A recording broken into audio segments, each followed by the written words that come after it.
Thank you, Mr Chair, Committee. If I could take the report as read and perhaps provide you with a couple of updates since it was signed off, if that's okay. So just in terms of Rickham Road upgrade, you would have seen that the staff and the contractor have announced that the disruptive works will be completed by Easter. There's still line marking, green servicing and planting. That's mainly the trees to be completed after that, and the planting of the trees will be delayed until the planting season to ensure that we minimise the stress and they have the best chance of survival, what will be a busy environment. In terms of the major cycleways, South Express is all approved by NZTA, and we're in detailed design work and heading towards tender in the next few months. Norwest Arc has been approved and we are waiting for the formal advertisement. This is designed and ready to tender soon, and we're also expecting approval of Heathcote 2 in this month. In terms of safety works, Dyes Pass and Evans Pass, we're working with NZTA to fast track this work as much as possible. So I just had a quick lift conversation on that, and it's all go, so that's a positive thing for us, particularly in terms of the funding assistance rate that we're going to receive on it. You'll be pleased to know, you probably do already know, that CCC was the national winner in the 2,000 plus staff category for the Aotearoa Bike Challenge, so that's great. And you would have seen something in the report about last year. I think we did gave away the prizes here, and there's quite a number of the organisations who participated in that event attended, and it seemed to run pretty well. So if that's okay with the committee, we'd be happy to do that again. Yep. The Ministry of Transport is expecting to release the draft government policy statement on land transport in the middle of this month, so middle of March, and this will provide the direction and focus for the National Land Transport Programme. So as you'll probably recall, the last one was done in 2018, I think, towards the end, and that was supposed to be an interim document. They were going to release a new one shortly after that. They held off, and there'll be one full release this month, so Council will undoubtedly be a submitter on that. NZTA have released accessible streets, so that's been out for the last couple of days, and that's really aimed at improving the regulatory safety for people walking, cycling and using other forms of transport, particularly around footpaths, cyclists, buses. So I think the main change is really looking to legalise a lot of the things that people already do, but which perhaps aren't legal, such as cycling on the footpaths, which they're looking to permit as long as it's less than 15 k's an hour, and you're not biking or using other things like e-scooters in an inappropriate manner. There's other language in there around that, but that's what it's seeking to address, those sorts of things. So that'll be helpful for us as an organisation. It'll also seek to enable use of those sorts of devices in cycle lanes as well. So that's something that can help us as an organisation in terms of providing direction. In terms of PT, this came out shortly after the report was written, but unfortunately patronage for the current financial year is down 3.5%. So when compared with the last financial year, so not good news on the public transport front. But just on that, the metro line routes and the city connectors continue to carry the majority of passengers. So it's those main lines such as blue, orange, purple, yellow, and the orbiter, which is the route which orbits the city, which actually carry the majority of passengers. There is an update in the report as well about the PT Futures business cases and how those are progressing. So that's just an update on the things which have happened since the report was signed off. Happy to take questions on any of those or anything in the report itself. Thank you. Sarah. Thank you. A couple of quick things. Page 18 of the agenda, it says wings to wheels, route selection completed. I thought that hadn't been done. Yes, so I checked. We discussed that last week quite in depth.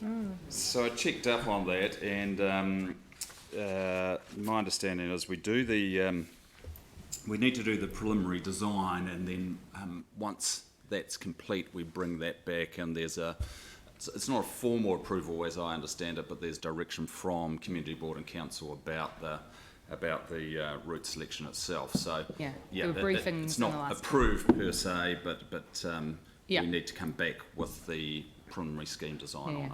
It would just be really helpful if you just add the next stage, next to come to, and those ones would be really useful. Given it sits out towards the end of the LTP still.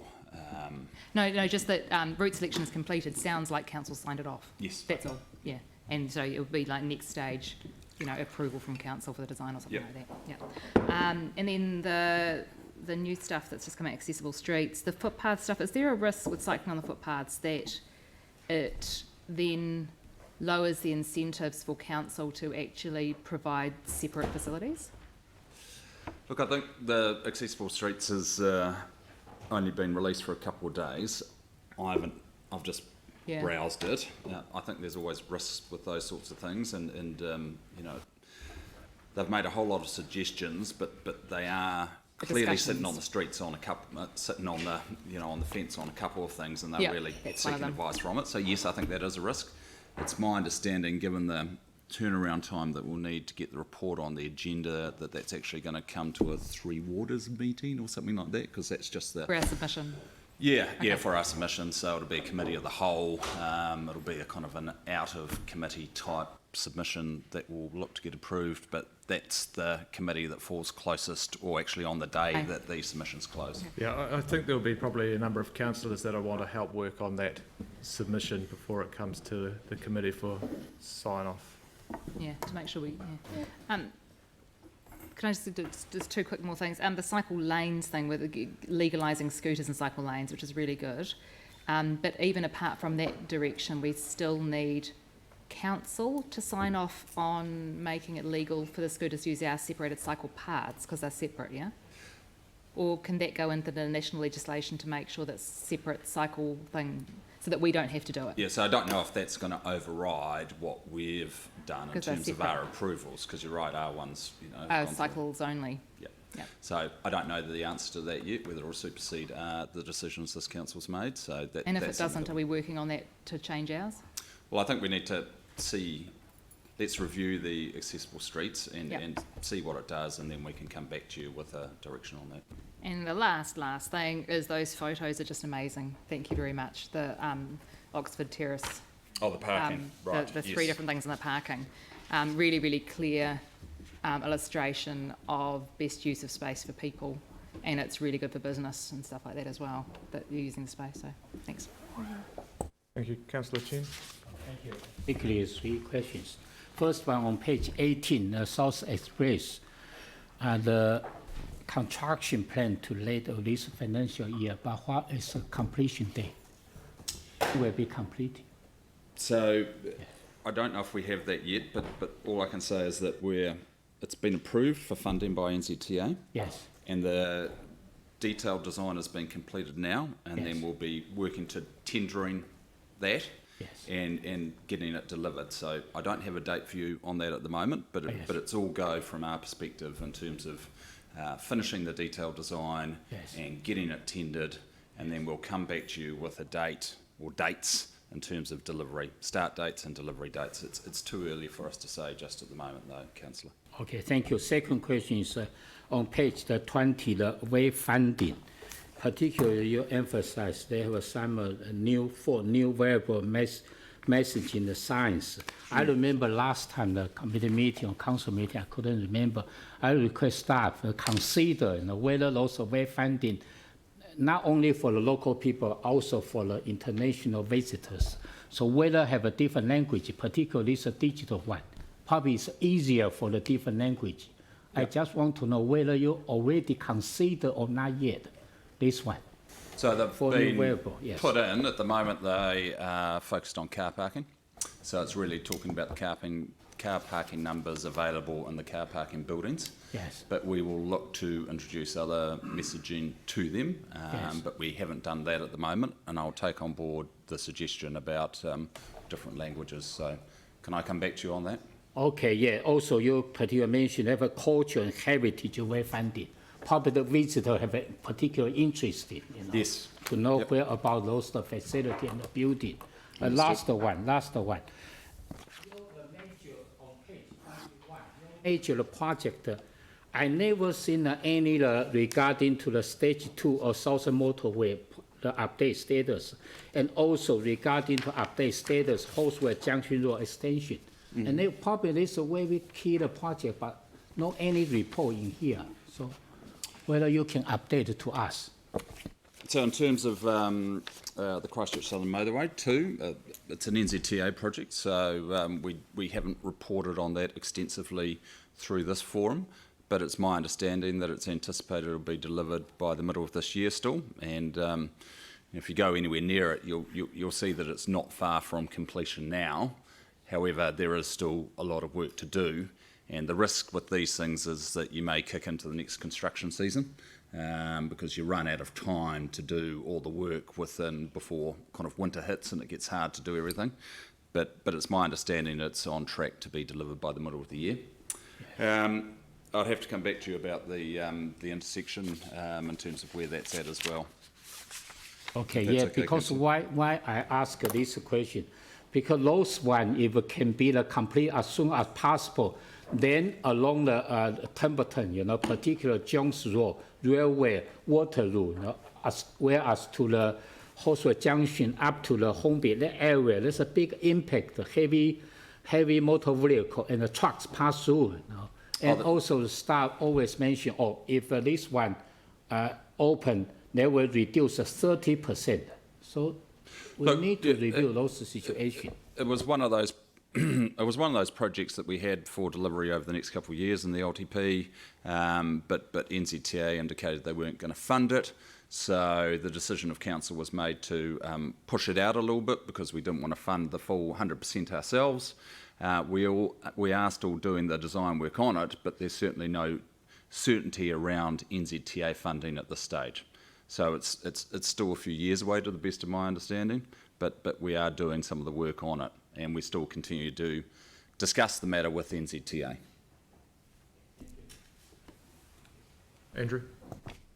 Thank you. Referring to paragraph 5.1, maintenance, and of course this is an area that we know is significantly important to communities, actually getting the maintenance done to community expectation in an organised way. I want to refer to the first bullet point, and then I've got a question on the last bullet point as well.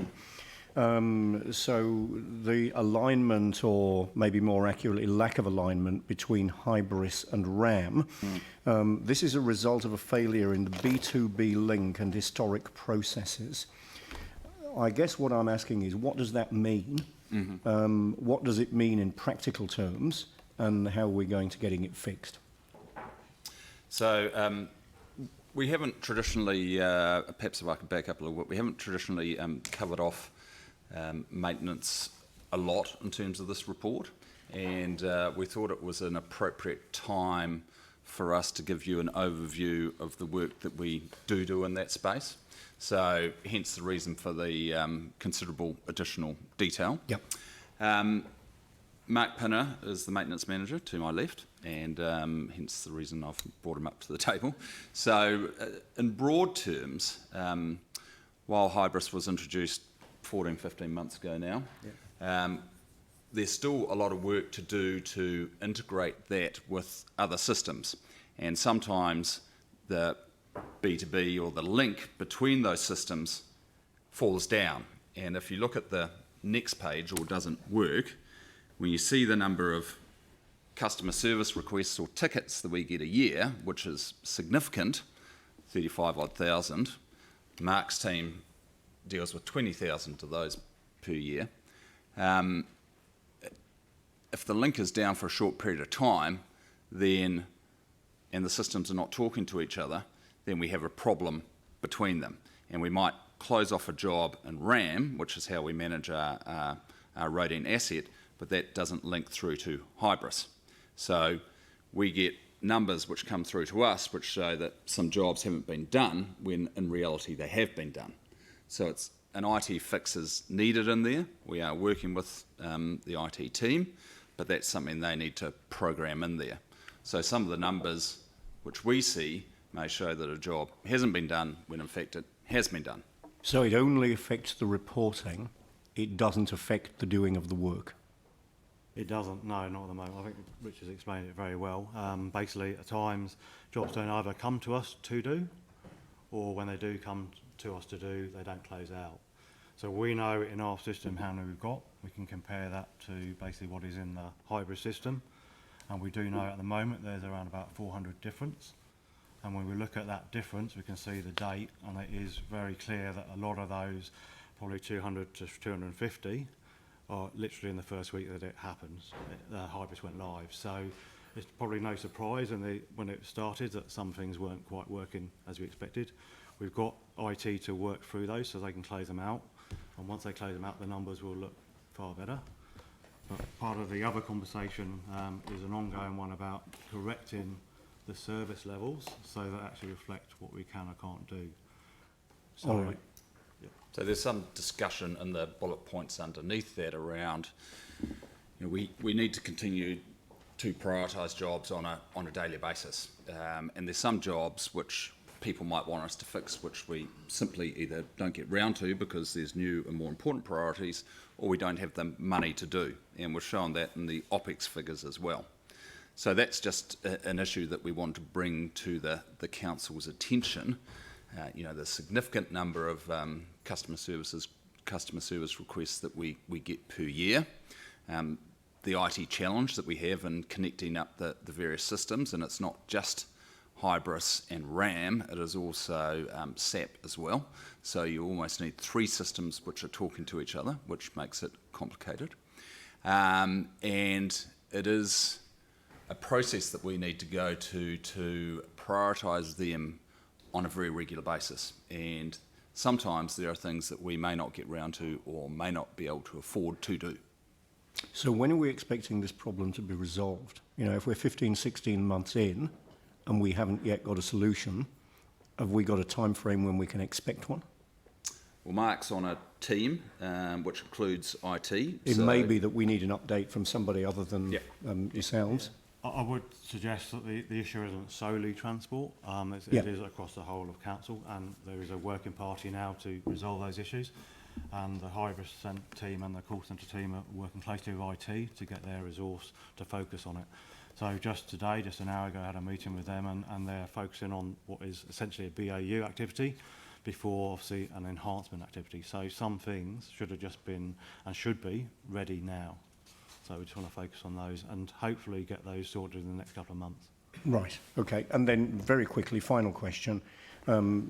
Similar outcome, but obviously around human intervention rather than a systems problem, I'm guessing. Unknown accounts for 61% of all road asset requests, not providing the detail down to road, footpath, curb and channel, or ensuring accuracy of the urgency of the task is clearly understood. Presumably this is about the intervention of the call centre operator, so the person taking the phone call, and how it's logged in the system. I'm hoping that you can tell me that this has now been resolved as a matter of training in the call centre. Yeah, so that was as simple, hopefully, as removing the ability to use that category. So they actually have to use a defined asset in terms of it is on the road or footpath or curb and channel. That obviously needs to have training. But we do also want to make sure that it is a mandatory requirement that the call centre staff go to that extent each and every time, because as well as getting it to the right asset and hence to the right team that can deal with it, more essentially we want to make sure it's got the right priority to deal with it at the right time as well. Yeah, because otherwise it would cause a delay, presumably. So this report comes bi-monthly, so I'm guessing that you'll expect to report maybe what you've just told us, or a figure that shows significant improvement in this report next time? Yep. Great, thank you. Jake? Just on the PT Futures business cases, when did work on those 3 cases start? Did they start at the same time? And when did work on each of them begin? So work started, we let the contract at the end of 2019. Work started mid-January, and it was actually for the first 2 business cases, so the foundations and rested network were let, and The reason why we broke them up was because we received some feedback from the consulting sector who, because we put this out at a time which overlapped with the Let's Get Welly moving business cases, which are significantly larger than ours in terms of the cost associated with them, that they wanted the business cases separated. So we did that because we wanted to make sure we had the best team bidding. And we are negotiating with WSP, which is previously Opus, who are the organisation who are leading the foundations and Rested network for them to potentially, do the mass rapid transit. But if those negotiations aren't successful, we would go to the market again, but that would take significantly more time. So at the moment, we're underway on the first two, and not yet underway on mass rapid transit. Yanni? Thank you, and thank you for the detailed report. It's quite a lot in it. I just wanted to start with the PT infrastructure. I don't know if you need me to page 27. I was just wondering if we can get some information about what's happening with our real-time information system, because I'm really unclear about the money that we're spending on it, the technology that's being used, and how fit for purpose it still is. Yeah, look, it's creaking, I think would be a fair assumption. I think it was put in quite some time ago now, and we did some work with ECAN and put something out to the market towards the end of last year. However, given the PT Futures business cases that were out, that was put on hold for a short period of time because that's one of the key issues you'd expect a business case to address, because real-time information is fundamental to the success of public transport. However, we've recently been in discussions with Environment Canterbury about potentially awarding that contract, and that's something we're still in negotiations with them about. So I can't get into the details about it, but I agree that the system we have in place at the moment, while it's still working, it's old and is in need of replacement. And we have done some work on that, but whether it forms part of the business case or as a separate process, we're still in discussions with ECAN about. So I just don't understand what governance oversight we have of it, because I see that they've changed the technology even within the last 12 months. There's been new technology installed at some of the bus stops. And when we get bus stops coming to our board, we can't get an answer whether real-time information is going in or not. I think we've been told it's been put on hold because there's work going on. So I'm just trying to understand at a governance level in terms of that budget, when do we get to see what the choices are and what the value is for the money that we're spending? So Environment Canterbury are leading the tendering process for that, but look, I'd need to come back to you on, I don't have all the details on it, okay. So I think that would be helpful. I can provide you with a little bit of an update on where that's at. Yeah, thank you. Just wanted to check on the maintenance and the footpaths. It's just on page 24 at the top. Yep. You've basically said the current volume. You talk about the current volume of OPEX, and then under that you talk about the value of work added requested is increasing quicker than it can be funded and delivered. And I was just wondering if you can just help us understand a little bit more, because you've obviously got the first figure, which it says there's 3.068 remaining. Oh, yeah. And you've got total funding of 9.6, but you've got a do list of 4.5 million. So I was just kind of trying to understand how we're going to address that issue, but also if you can just kind of clarify why that figure is got more work than can be funded, but we've still got a balance remaining. So we've still got work to do this financial year, but we've got more jobs than we've got funding for. Yeah, that's it. And don't forget that obviously it's a moving feast that every month, every day, we're getting new jobs coming in. And the rate at which those new jobs coming in before and how much we complete is always greater.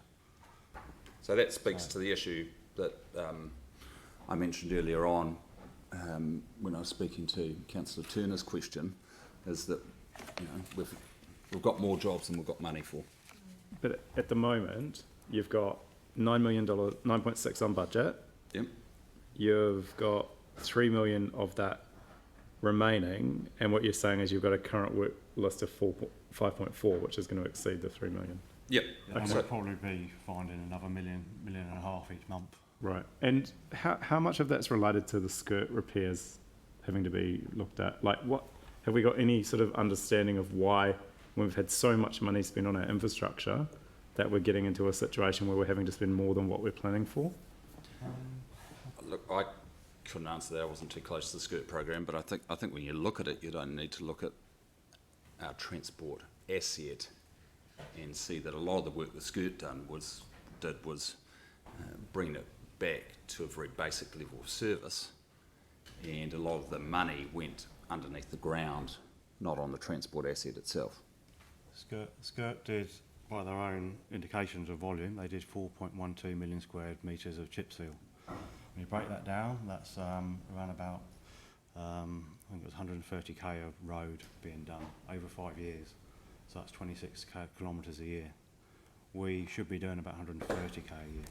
So even when they were at full swing, there's about 100k deficit. Okay. So that's just what they did do, and then what they have left of all the work underground, the left trenches, which is what we're now managing as they are indeed opening up. Right. Just two final questions. One is in regards to the street LED upgrade. Is the memo that you sent us, has that been given to the people that made the deputation, so they're aware of, the information in this report? I don't know. I reviewed the memo, but I don't know if it went out to them. I know it went to mayor and councillors, but I don't know if it went to those people. Okay, so if we wanted to make a decision to go to 3,000 LED, which Dunedin City Council has done, and then go to 2,200 in the sensitive ecological areas of the city, what would be the process for us making a decision in that regard? I'd have to come back to you on that, councillor. So I can come back to you on whether the memo went out to those people who had made the deputation, and I can come back to you on that. But the LED program is well underway. Yeah, that's what concerns me when I read the report, is the ability for us to actually go, we think we've got the wrong one, and we'd like to go what Dunedin have done with the lower level. We don't seem to be able to make that decision. Because we seem so far down it, so I'm just trying to understand. We are definitely well advanced in terms of our LED program, and there's significant benefits to us doing that, which we've outlined in the report. And there's a time frame cut-off in terms of the funding from NZTA. So, I'd be pretty careful about changing it, because one, there could be significant financial implications for council, because we'd have to move to something else. Maybe if we might be outside that cut-off period. But why don't I review the memo? Right.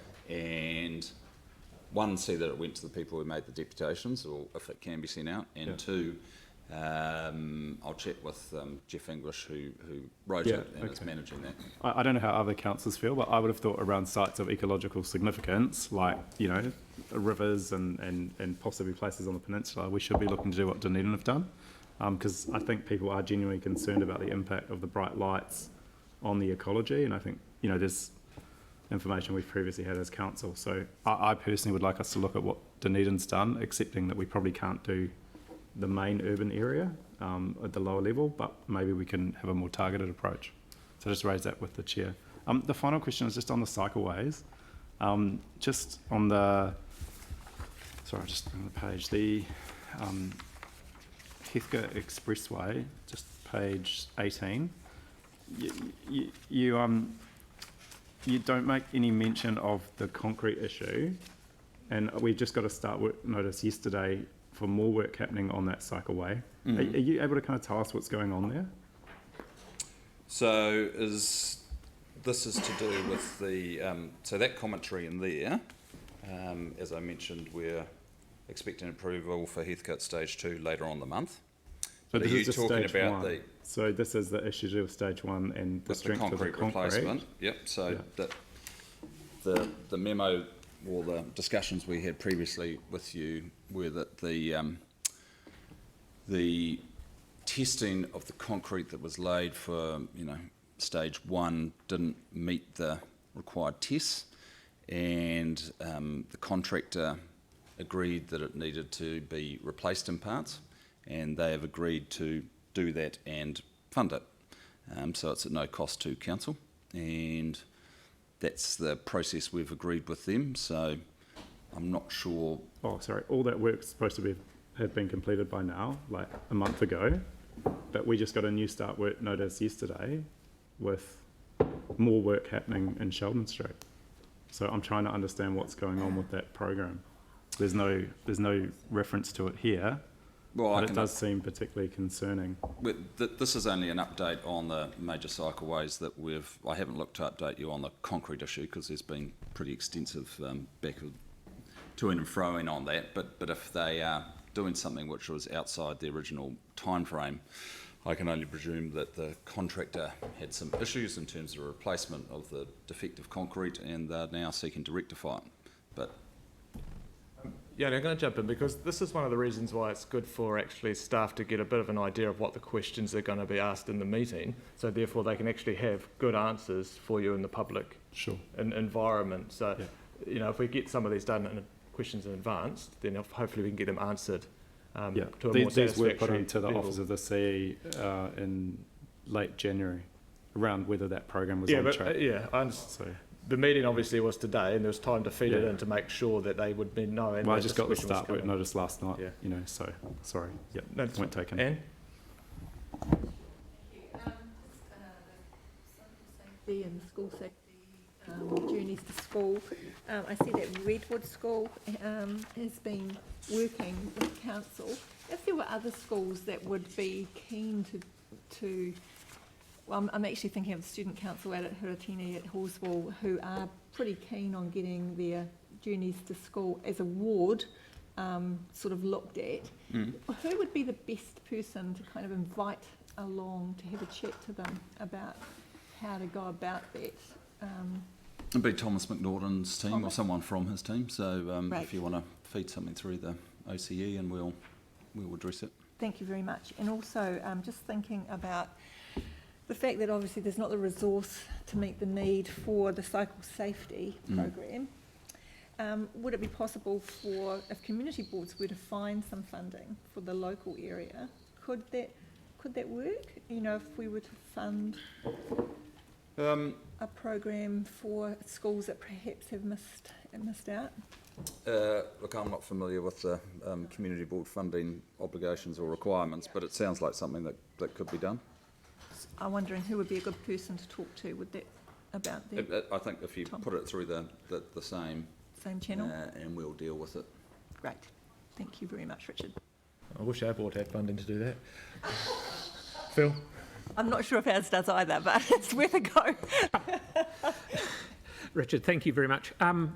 With the likes of the smoothing of New Brighton Road, which is very good, and from Bassett Street to Anzac Drive, which they did in probably, I think they did it over 2 nights, might have been 3 nights, and it's good because it's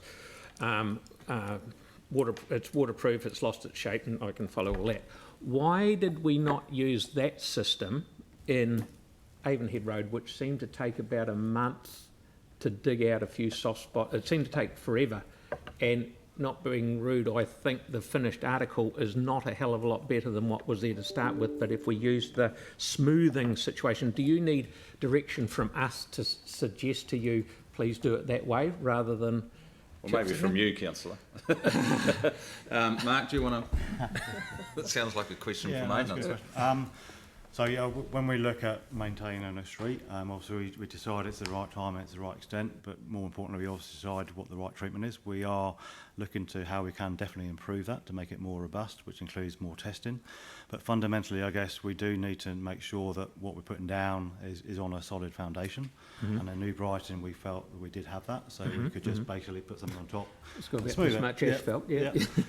Whereas Avonhead Road wasn't quite the same situation. We did need to do some repairs, and indeed those repairs haven't been done to the level that we're content with, and there is rework that will be undertaken on that same street. What I'm, and Richard knows what I'm talking about, I can't talk about it, I'm mad keen on smoothing, asphalt smoothing, rather than chip sealing. I know it costs a little bit more. It's not the same as milling it out 50 mil thick, because that costs a fortune. But I think if you need some direction from us, if you want it, the question is, can we help you by saying we would prefer smoothing rather than chip sealing? Not from individual councillors, though. No, from this committee.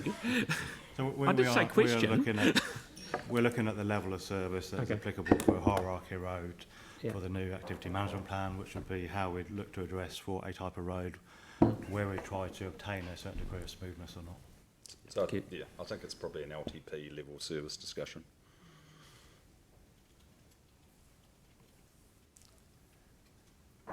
Excellent. But just following on from that though, if there ended up being a direction saying we want a bit more smoothing, but with the current budget, that would mean actually less roading gets resealed. Yeah. Absolutely, yeah. But we've managed to get 93k in this year. We will be aiming for that. Yeah, that's really good. That's about 70k chip seal and about 20k of AC, or a little Yeah. bit more. The smoothing costs around about twice the price of 2.5 times the price of chip seal. Right.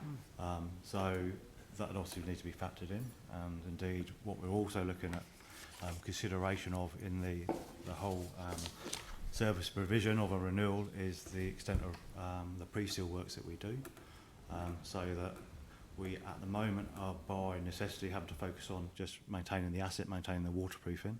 Yeah. Absolutely, we want to look at how we can extend the pre-works to get it up to the level where we're actually avoiding all the bumps and hollows and all that kind of stuff. I just think it would be really good to have that on the website underneath, when you've got the little bits of explanation underneath the road resurfacing map, just to manage expectations, because I think the expectations from people are that when a road's being resealed, it's being smoothed. And I Yeah. think that currently we need to be really clear on with people actually what they can expect from the current program. Yeah. Pauline. Thank you.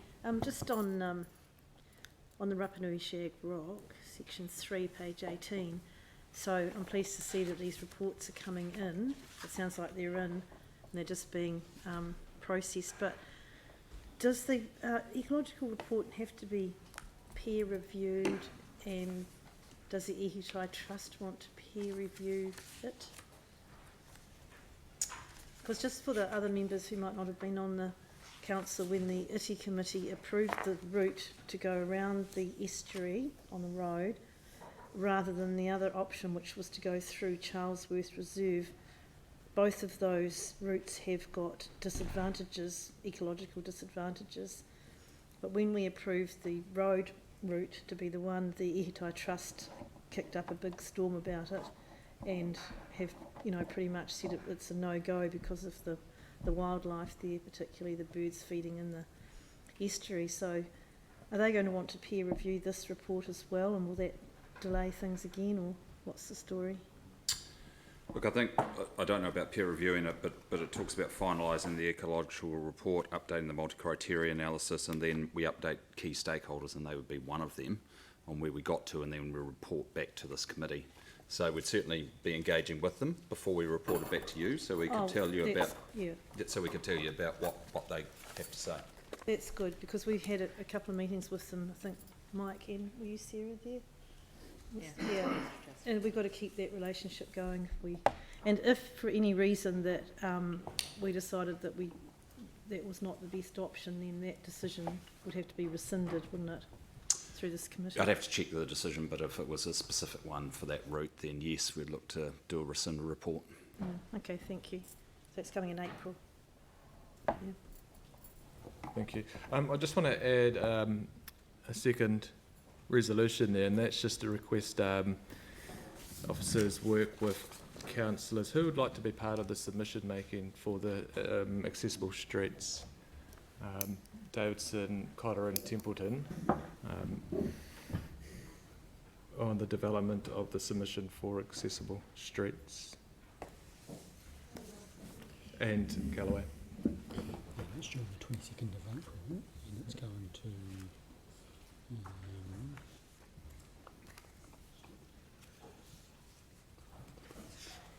3 Waters on the 22nd of April. Okay. Yeah, noting that it is going to the 3 Waters Infrastructure and Environment Committee. 3 Waters Infrastructure and Environment Committee on the 22nd of April.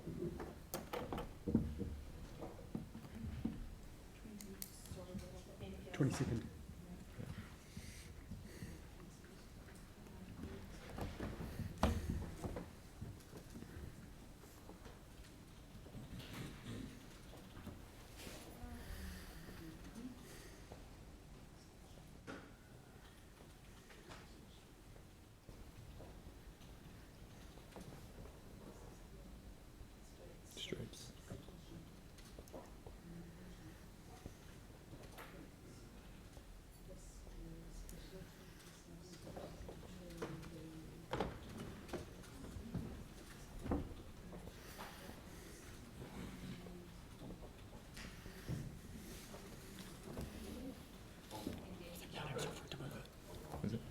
and Daniels. Just got a question for you while it's here. What Pauline was talking about, is that Humphrey Drive? Yes. The bit that you're talking about? Yes, around the estuary. Edge. And it's got an option to go through Councillive Reserve, or? The decision was made to do it along the estuary edge, but there's obviously been some concern raised because of that, and so we're just looking at the ecological impact of actually going through the reserve. Did I hear the other day, or misunderstand maybe, that there was some talk about shutting Humphrey's Drive off and just handing it to pedestrian? And not having Probably not. Did I hear about someone wanting to go into the estuary 4 metres, Phil? Yeah. I think we should go into the estuary. Yes, and there's a slight concern with that. But we can shoot Yeah. Sometimes environmental impacts don't matter to some people.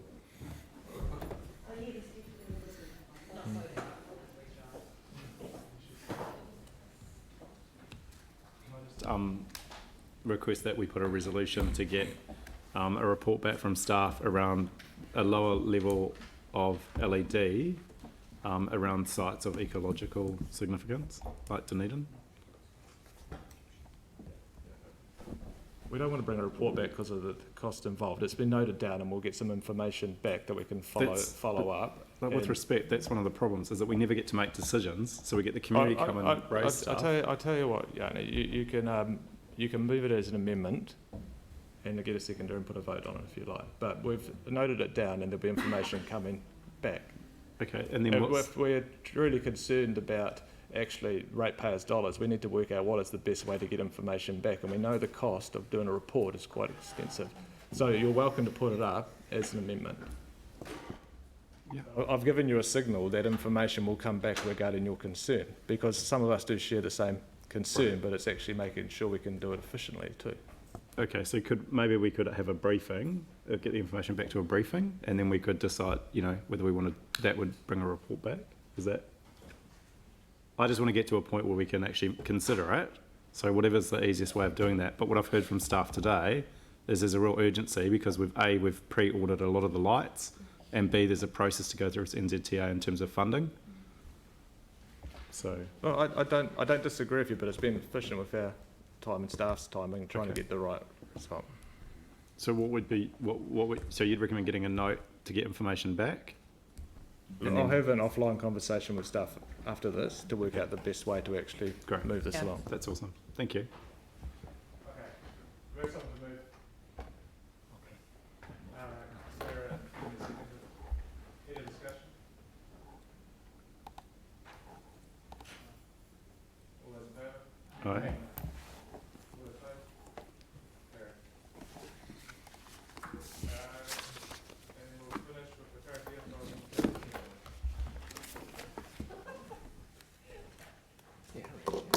Oh, goodness. I'm on. Kia tau tō rangamarie, kia runga I ngā iwi o te ao. Let your peace reign on all the people of the world.